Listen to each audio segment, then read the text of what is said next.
Hey, good morning. Well, today I'm going to be reading from my ESV Scripture Journal Bible on the book of Daniel. And if you're planning on taking notes, excuse me, at all this series, then highly recommend it. It's the whole book of Daniel, and on one side it's got the text, and the other side just has a page for notes, and it's really, really cool, very, very helpful. So, lightweight. Doesn't take too much storage on your bookcase. $6 online. So just a great deal. And I've actually already used it to help me pronounce the name Jehoiakim. So let's get to it. All right, Daniel 1 through 2.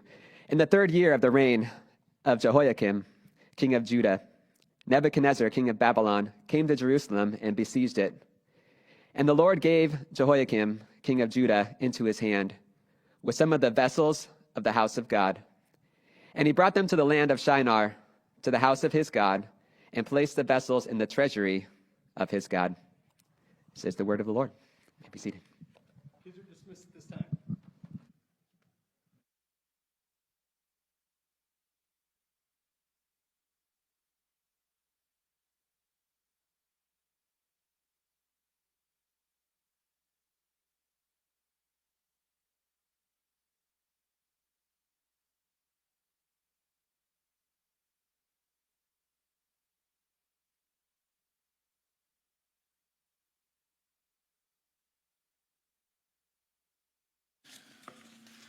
Good morning, everyone. Luke Peterson, if you're in the first service. No, you're not in the first service. But huge shout out to Luke Peterson for this graphic. Very well done. We're always on the lookout for creatives. And Luke Peterson is that dark horse right now who put that together. So well done. Thank you, Luke. So we're entering into Daniel, the book of Daniel. So this morning we're going to look at just an overview, a 30,000 feet view of what's going on in Daniel. And hopefully in this time that we have this morning, I'm going to just sort of spell out why we are in Daniel. How did we get here? Why are we looking at this book? Why are we looking at Daniel now?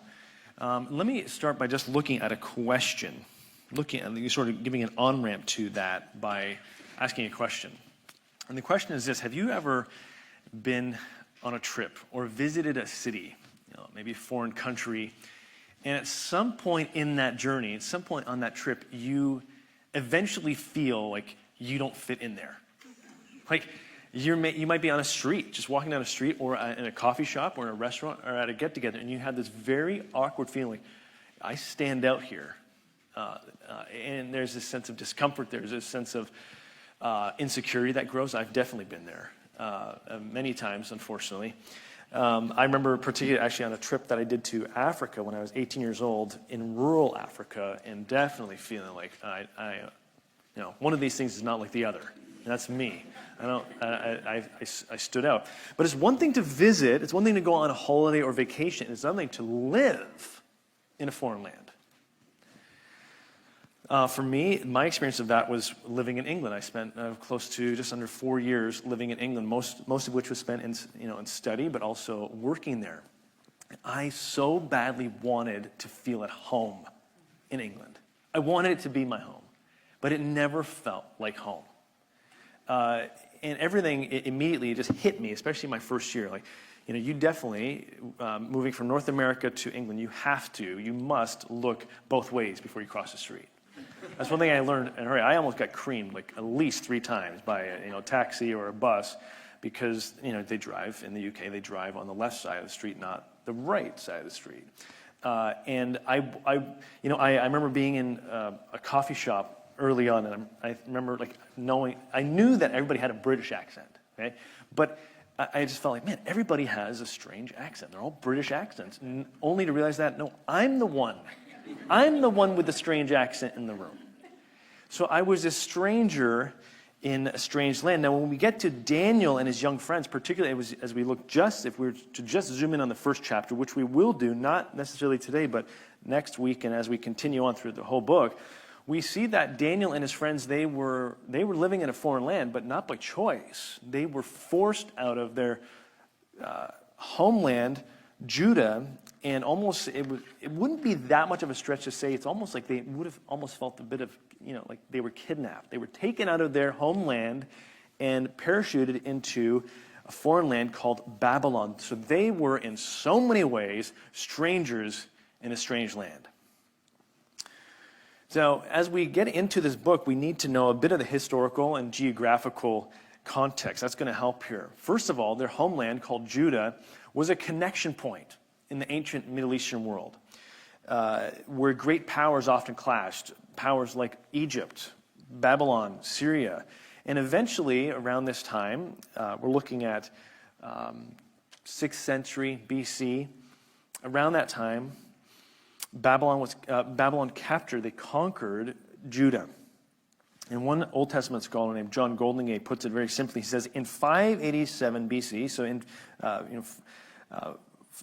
587, before Christ, effectively, the Babylonians destroyed Jerusalem and transported its people to Babylon.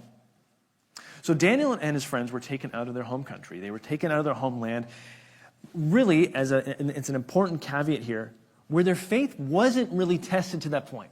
They might have been tested in different ways, but when they were moved to Babylon, they were going to be tested all right.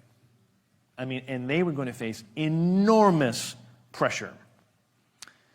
So why are we starting a sermon today here at Lake Taps Community Church? Why are we starting a sermon series on Daniel?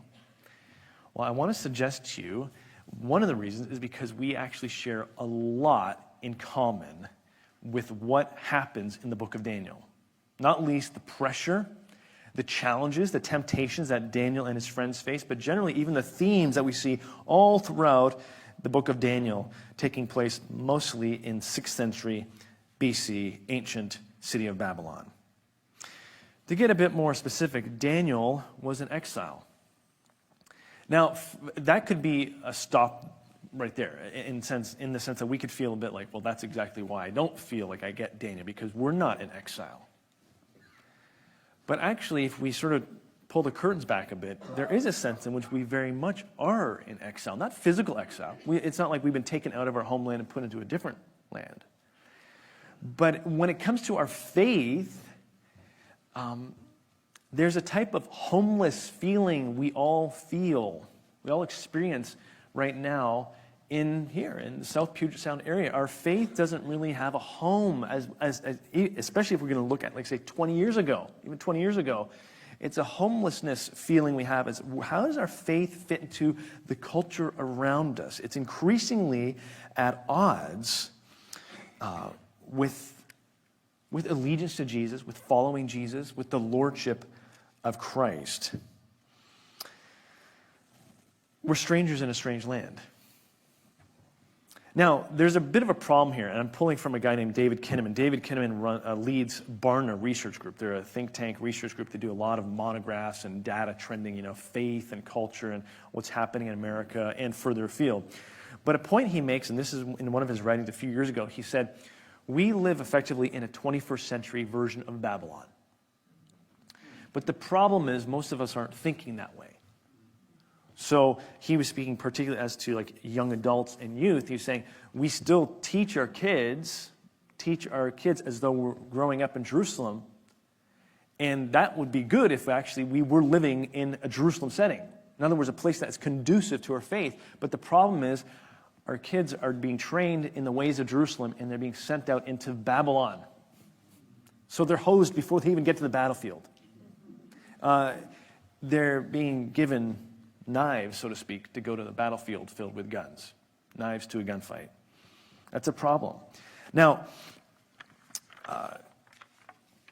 if we lived in a place like that, if we lived in sort of the Judah, so to speak, a place that was conducive to our faith, that would be fine. But in a culture that is at odds with Jesus Christ, our thinking simply has to change.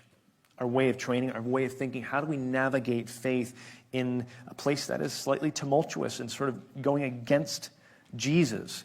So the book of Daniel is profoundly relevant because it actually gives us a blueprint. It gives us a blueprint as to how do we remain faithful to God? What does it look like to be faithful to God while under pressure? And this morning we're going to look at some prominent themes that run throughout the book of Daniel.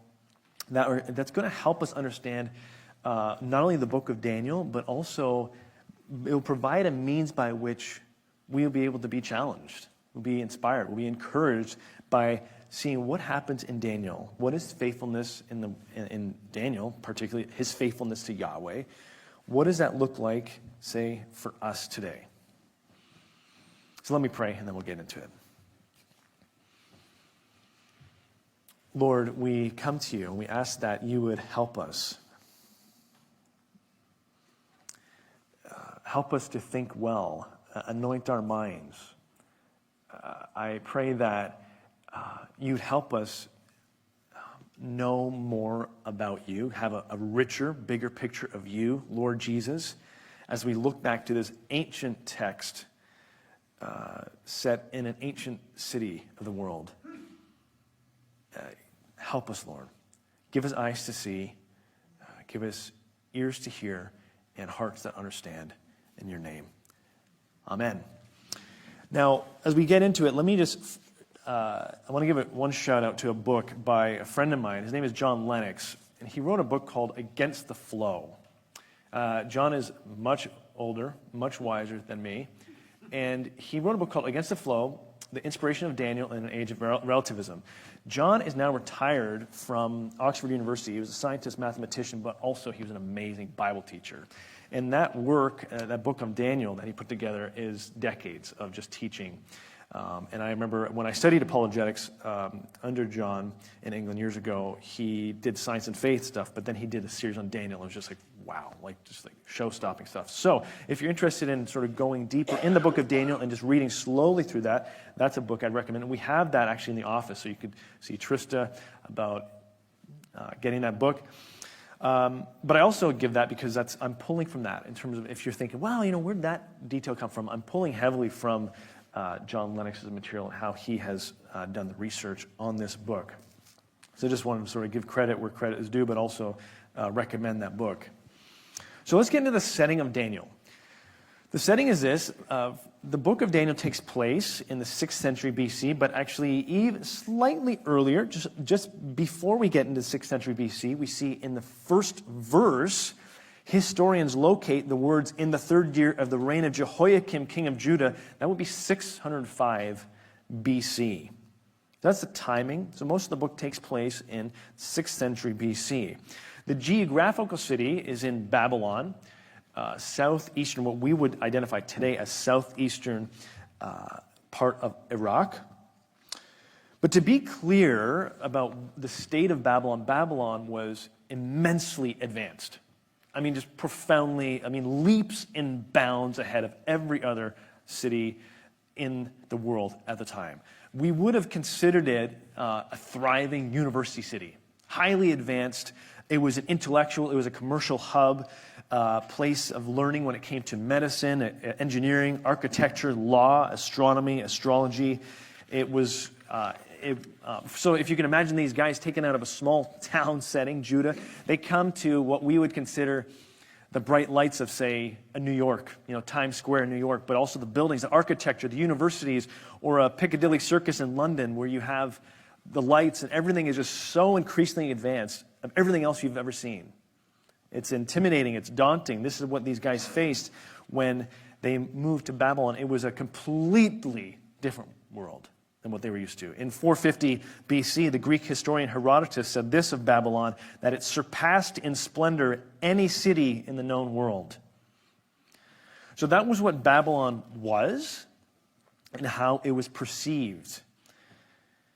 There was this intimidating power that Babylon had just by walking in and through the city. But we need to go a bit deeper to understand the heart of Babylon, and particularly when we look to the origin of its foundation. And to do that, we have to go back in the Old Testament. We go to Genesis. Genesis 11. You can turn there or just listen as I read. But this Genesis 11 is the founding of Babylon. It's how Babylon came to be. And this, by the way, as we go into this, I hope that slowly we'll be able to make the cultural connection as to how we here living in 21st century, Lake Tapps, wherever we are, Bonnie Lake, Sumner, Puyallup, Auburn, wherever we are, how we can make the cultural connection of where we're living to actually very much so is actually a clear connection to the ancient city of Babylon. So Genesis 11, starting in verse 1, this is the, however you want to put it, the development, the evolution, the origin, the roots of Babylon. Genesis 11, verse 1. Now the whole earth had one language and the same words. And as people migrated from the east, they found a plain in the land of Shinar and settled there. And they said to one another, "Come, let us make bricks and burn them thoroughly." And they had brick for stone and bitumen for mortar. Then they said, "Come, let us build ourselves a city and a tower with its top in the heavens, and let us make a name for ourselves, lest we be dispersed over the face of the whole earth." I'll just stop there for a moment. At the heart of Babylon's original founding is that desire to make a name for themselves. If we were just to camp out there right now, that would be enough for a whole sermon. The cultural connection. If you think of modern-day Babylon, what is at the heart of so much of what's going on? It's this desire to make a name for ourselves. That is at the heart of Babylon's original founding. But we continue. We're going to see now how God responds to this. Verse 5 of chapter 11 in Genesis. And the Lord came down to see the city and the tower, which the children of men had built. And the Lord said, "Behold, they are one people, and they have all one language. And this is only the beginning of what they will do. And nothing that they propose to do will now be impossible for them. Come, let us go down and there confuse their language, so that they may not understand one another's speech." So the Lord dispersed them from there over the face of all the earth. And they left off building the city. Therefore its name was called Babel, because there the Lord confused the language of all the earth. And from there the Lord dispersed them over the face of all the earth. This desire to make a name for ourselves, we see actually as it draws out, the end game of that desire is confusion, division. The heart of Babylon is this desire to make a name for ourselves. How does it end? It ends in confusion, in division. But let's keep going to build this, make sense of the cultural connection here. And what I find really interesting is recently there was an article written by a guy named Jonathan Haidt. Jonathan Haidt is a professor at New York University. He's a social psychologist, and he wrote this article. It was such a great title for the article in the Atlantic magazine called "Why the Past 10 Years of American Life Have Been Uniquely Stupid." And in it, he explores how we are to make sense of the anger in our culture right now, the confusion, as he calls the chipping away of trust that we have in institutions and leaders. Why is America so broken and fractured? And to date, just in my opinion, I think he gives the most persuasive and compelling account of the societal perils of social media. It's so thoroughly done. I think it'll become a book. But what I find interesting, insofar as our discussion here today is concerned, is the metaphor. Like the chief metaphor he used to describe America, particularly the last 10 years of American life. How does he choose to describe the last 10 years in America? What metaphor will he use? What picture will he use? This is what he says.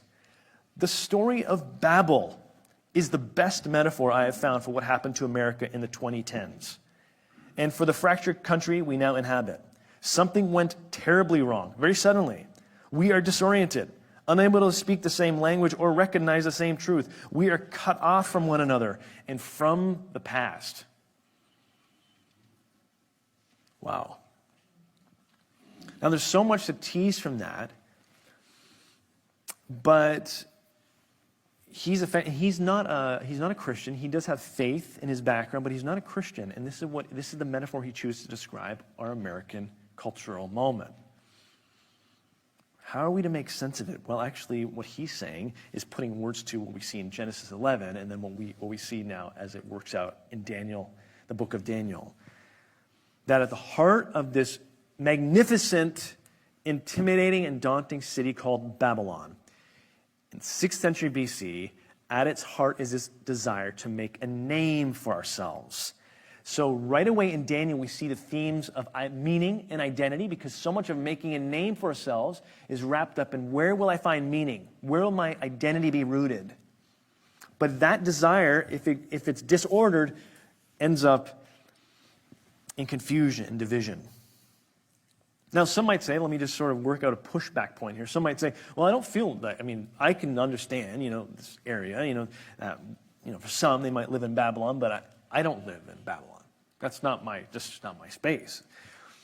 And I want to suggest to you, yes, that's true. It might not be for some of us. It might not be physical, but I wonder if for some of us, if it's not physical, it's digital Babylon that we live in. Because if you think of the digital space that you occupy, any of the social media places, all the social media places are so wrapped up in making a name for ourselves, meaning, identity. Life is very different for those of us who felt like we were living in Judah or Jerusalem, and now we're living in something closer to a Babylon. So, is this making sense so far? Okay. So from the first chapter in Daniel, we see that Daniel and his friends are going to face this head on. These are challenges that come at them, and these challenges come in hot. But what I find striking about not only chapter 1, but the whole book of Daniel is the pressure that these guys are going to face. The challenges that are posed to people who have allegiance to Yahweh is the pressures that they face are very realistic. They're not challenges that we look and say, I don't see, don't think that can relate to me. They're realistic, not least because they're not necessarily big, dramatic, flashy challenges. They're subtle. And that's exactly where, for most of us, that's where the challenges lie. And for Daniel and his friends, some of them are going to be big, massive. Will you bow to this king that goes against loyalty to Yahweh? That's big. But a lot of the challenges we face, for instance, we see in chapter 1, Daniel comes up against this idea of, will he eat the king's food? And we're going to get into that. Not today, but we will get into that. And there's a strong argument to be made that actually, Daniel, look, you've got enough stuff to deal with. Just take the king's food. You're going to have a lot of stuff to struggle with. Just get the king's food. That's. But why doesn't he do that? Well, I want to suggest to you because it's subtle. It's very subtle. Now, for me, when I think of temptation, challenge in my own life, I think back to this job I had. And to just put it in perspective, the environment that I was working in was very alpha male, like locker room environment, okay?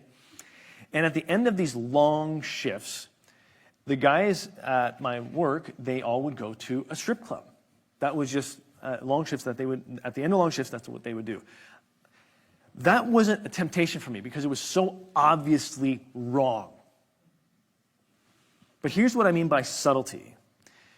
Same group of people. I remember working on one shift, and this guy was talking about women. And he knew that I wasn't really engaging in the conversation with him. And then he said this. He said, look, I know you're a Christian and all, but is it wrong to even look? That's the temptation right there. It's subtle. It's not going to a place that is so obviously against the Christian faith. But what's wrong to look? That's the challenge. That's what Daniel faces here. It's very subtle. Why does Daniel not give in to the food? He says in verse 8 of chapter 1, he resolved not to defile himself. Daniel, it's just food. Like, you're going to have bigger struggles, Daniel. No, I won't. I will not defile myself. That will defile me. That will compromise my loyalty to Yahweh. I won't do it. So, meaning and identity are massive themes throughout this book. We will also discover that worldview, the clash of worldviews, becomes a very prevalent head-on theme throughout the whole book of Daniel. Particularly, these young men, from chapters 1 to 6, are immersed in the ways of Babylon that go against their faith in Yahweh. They're immersed in the ways, the culture, the education, the language, the food of Babylon. And those experiences clash. They go against their faith in God. Now, we have to stop there for a moment to ask the question, what is a worldview? Because I think for many, the term worldview as like one word, most people actually, generally speaking, I've discovered, don't use the word as one word. It's two words, worldview. But in Christian circles, we tend to actually to conflate it, and it's in some places seen as sort of antiquated. But for all intents and purposes, it's still an important word because everybody has a worldview. They might just not use that word to describe how they view the world, because a worldview is simply this. It's the lens, subconscious or conscious, through which we view the world. How we make decisions, how we view people, how we view life, how we view work, how we view God, how we view ourselves. A worldview is the lens, both conscious and subconscious, through which we view the world. Now, when I worked for Ravi Zacharias International Ministries, I found this grid very helpful in terms of what makes up a worldview. There are 4 key bullet points that make up a worldview. And we're going to see these bullet points, we're going to see pressure put on each one of these bullet points in the book of Daniel. 4 key bullet points that make up a worldview is first, origin, meaning, morality, and destiny. And let me just explain this for a moment. Origin. So key to a worldview is how you view origin, meaning, how did things begin? How did I begin? How was I made? How were you made? How did things start? How did creation begin? How did the world begin? That informs how a person views the world. Origin. Meaning. Meaning. Significance. Where will I find significance? What's my purpose in life? What is the meaning of life? Why do I matter? Why do you matter? Are you significant? Why? It's all wrapped up in meaning. So origin, meaning, morality. Morality is the ethic question. It's why is something right? Why is something wrong? Why is something good? Why is something evil? And who decides which? Who makes that decision? Where does evil, who says what is evil? Who determines what is evil? Who determines what is good?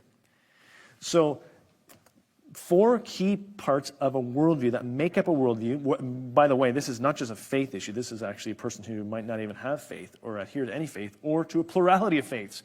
You have this built into how you view the world. Origin, how did things become? How did things come to existence? Why? How did I come to existence? How did things begin? Then morality, meaning, significance in life, purpose in life. Who gives me purpose in life? Am I significant? Then morality, what's right, what's wrong, what's good, what's evil, who decides? And then destiny. Destiny is the question of what happens at the end? What happens after this life? These 4 questions we are going to see, there's a clash of worldviews. The clash of worldviews between faith in Yahweh to faith, whatever is happening in Babylon. There's a clash, and it will take place. Origin, meaning, morality, and destiny. Those are 4 key bullet points that make up how a person views the world. Daniel and his friends will encounter moments where his worldview that is centered around Yahweh clashes with Babylon. And it's within that clash where they find enormous pressure put on their faith. Again, it's not in big ways necessarily. It's very subtle but significant ways. Now, I want to suggest to you, and this is a term that John Lennox introduced to me. When it comes to even this question of worldview, that sounds very academic and sort of like, that's academic. It's not how I think about things. Well, one word that John Lennox introduced me to is the word compartmentalization of faith. How that is something that we can relate to, because for us, 21st century people, there's the pressure to, okay, you can have your faith, but not in everything. Like, particularly when it comes to work. We're hiring you not because you're faith, but you're good at this thing. So just keep faith over here and just do your thing, because we're hiring you for your competency. Just knock the stuff out, get it done, but leave that at the door. And this was made very clear to me. I remember years ago, not too long ago, about 5 years ago, speaking to a group of leaders. It was in a corporate setting, and it was a Christian staff group. And in that boardroom setting, I remember one guy who was a leader, a senior leader at this firm, he said, in a small group, probably 15 of us in that room, he said, I'm a leader at this firm. And if I share my faith, or even if someone asks me what I do on Sunday, and I say, I went to church yesterday and it was great, all of a sudden I can be seen as proselytizing my faith. And I can be on the hook for that. So I got a problem because people report to me, and if I'm seen like that, they can report me. So you see what's happening there? That's compartmentalization of faith that has become so commonplace that it's just like, yeah, well, of course. I mean, you don't share your faith. Now, this is not to say we should all be, just gabbing about Jesus, and that's not inappropriately. But it is to say we have to figure out how to strategically share our faith in 21st century Babylon. And it's going to take wisdom. It's going to take courage. Particularly in a world that is increasingly saying, just put that away. We're going to need wisdom. We're going to need courage. But let's sort of just build off of that, because John Lennox, in his book on Daniel, he uses this turn of phrase, which I think captures so much of the book of Daniel, the temptation that these guys are going to face, and just generally the action that is prominent throughout the book. And it's this turn of phrase, which I think is huge throughout the whole book, and it's this. It's this challenge, it's this reality to relativize the absolute and absolutize the relative. To relativize the absolute and absolutize the relative. What does that mean? Effectively, what it means is actually taking that which is ultimate, absolute, God, and actually dethroning him. Because taking something that is relative and actually absolutizing that relative thing. And we see this from the very beginning. Actually, in verse 1, we see, in the 3rd year of the reign of Jehoiakim, king of Judah, Nebuchadnezzar, king of Babylon, came to Jerusalem and besieged it. The Lord gave Jehoiakim, king of Judah, into his hand, and this is, we get it with the vessels, with some of the vessels of the house of God, and he brought them to the land of Shinar, to the house of his God, and placed the vessels in the treasury of his God. Something of that, what's happening there, is absolutizing the relative, relativizing the absolute. Taking that which is not ultimate and making it ultimate. Making something relative and making it absolute. Taking God, the ultimate category, and bringing him down to something relative. Does that make sense? In a word, it's idolatry. And the thing about idolatry is it's not necessarily taking something that is bad and making it ultimate. It can be that. But it could be taking something that is actually just good. It's a really good thing and making it ultimate. Still absolutizing the relative. So in Daniel, we're going to see these themes of meaning and identity, the clash of worldviews, and idolatry. What else will we see? Well, we're going to see the question of power emerge. And within the category of power, questions will bubble to the surface. Questions such as, who really is in control? Is it Nebuchadnezzar? Is it going to be Darius? Is it going to be Cyrus? Is it Belshazzar? Who is the king over the earth? That's a question that will emerge. Who is the king over the earth? Who is sovereign? And the thing about Daniel and his friends, but throughout the whole book of Daniel, we're seeing something that's played out in real time, so to speak.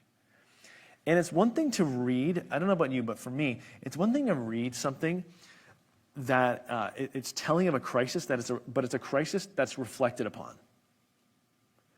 As opposed to a person giving you a detail of a crisis while they're in the crisis.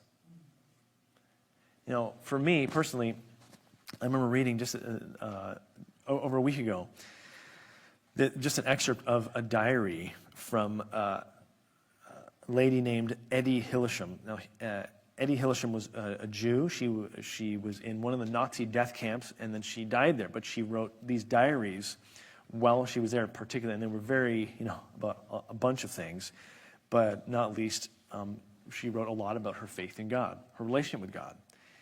And I'll tell you, when I was reading this, it was so poignant, but also it was heavy, because you're reading her and she's not reflecting on it. She's actually in the moment speaking of her struggle. And questions come to the surface like, I don't think God is here. God isn't here. God isn't. If God were here, this is not what would be happening. And the questions are so real. So we see these questions emerge, but we also see bright bursts of hope in Daniel. Because these are the questions we've got to believe. These are questions that they would have been asking. But what was it that gave these guys, these followers of Yahweh, hope? Well, we see something of that hope revealed, again, in the second verse of Daniel 1.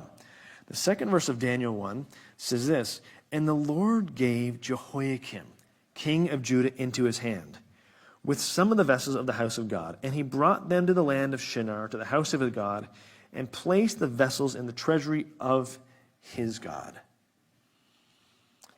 Why does Daniel mention that detail? I want to zoom in on just one short phrase there. And it's the first part. "And the Lord gave Jehoiakim, king of Judah, into his hand."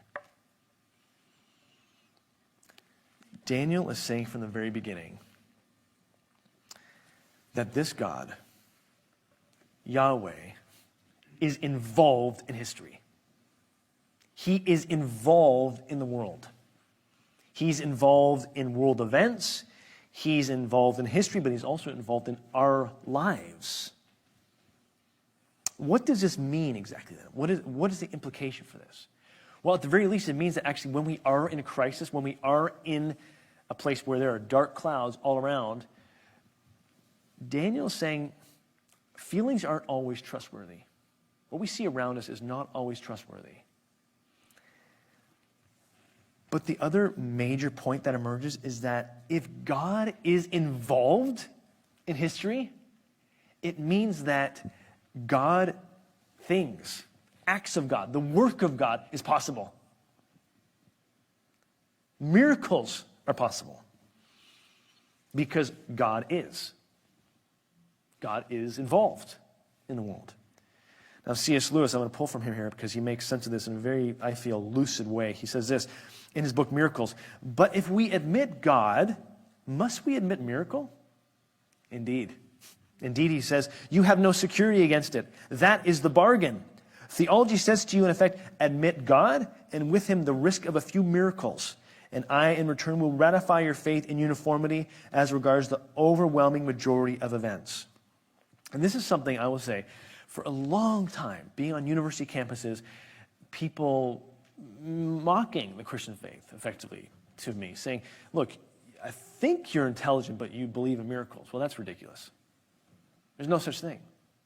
Because the Enlightenment sort of blew all that out.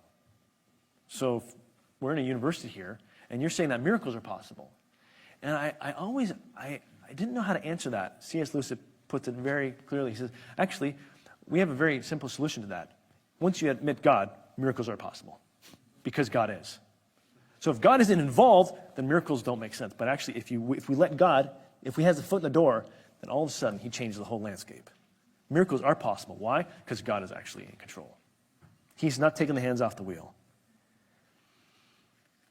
God, are you in control? Yeah, he's in control. And because that's the question, right? Hold on. God, you've taken me out of my homeland. And Daniel says, "And the Lord gave." No, Nebuchadnezzar isn't running the table here. There is a king. It's not named Nebuchadnezzar. It's Yahweh. And there's so much to tease out from just that point. But I like landing in that space of, if we admit God, must we admit miracle? Indeed, we have no security against it.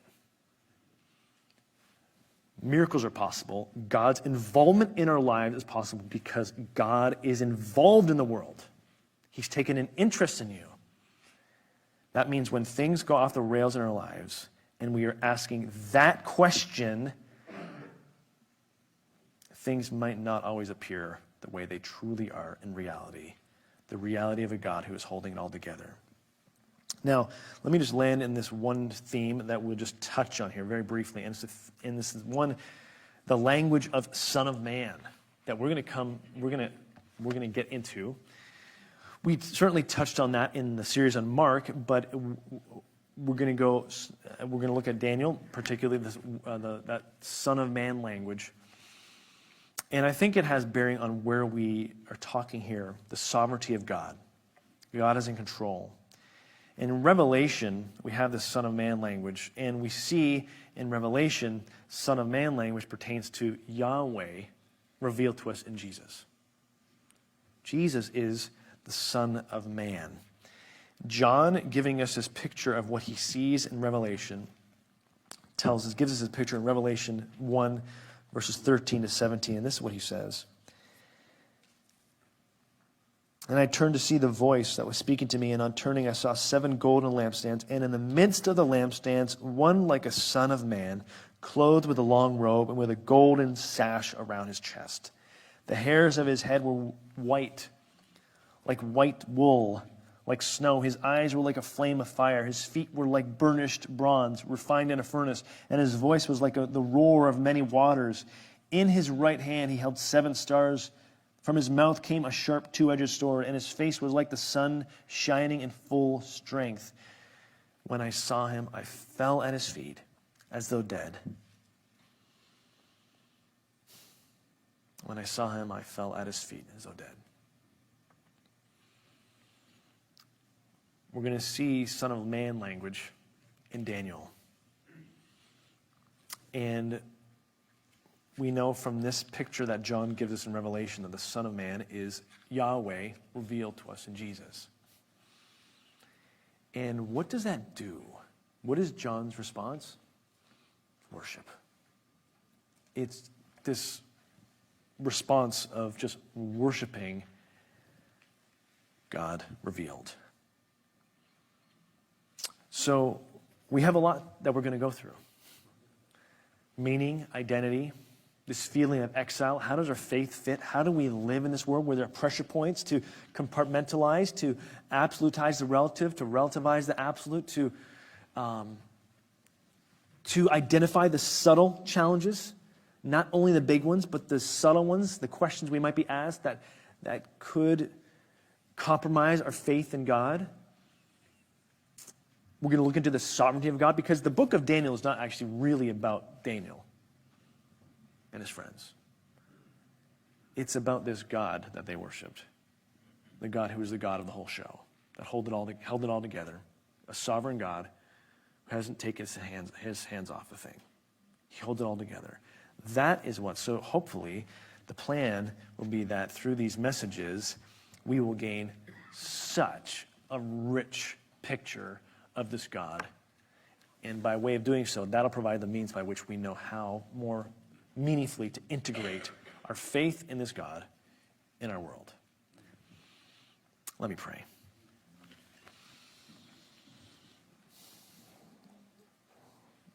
Father, thank you that you've given us your word. You've given us the scriptures. I pray that you would help us to be faithful to you as we read, engage, study these scriptures. That something of the richness, the power, the immensity of God revealed to us in these stories that we see in Daniel, that it would get into our bones, Lord, that it would get into our life in such a way that we would be caught up afresh in who you are, that it would impact for your glory, Lord. It would impact our families, our marriages, our friendships, our work, the challenges we face, the temptations we face, the crises, so that God, through the fire of life, there would be gold that would emerge in our lives. For your glory, for your sake, in your name, amen.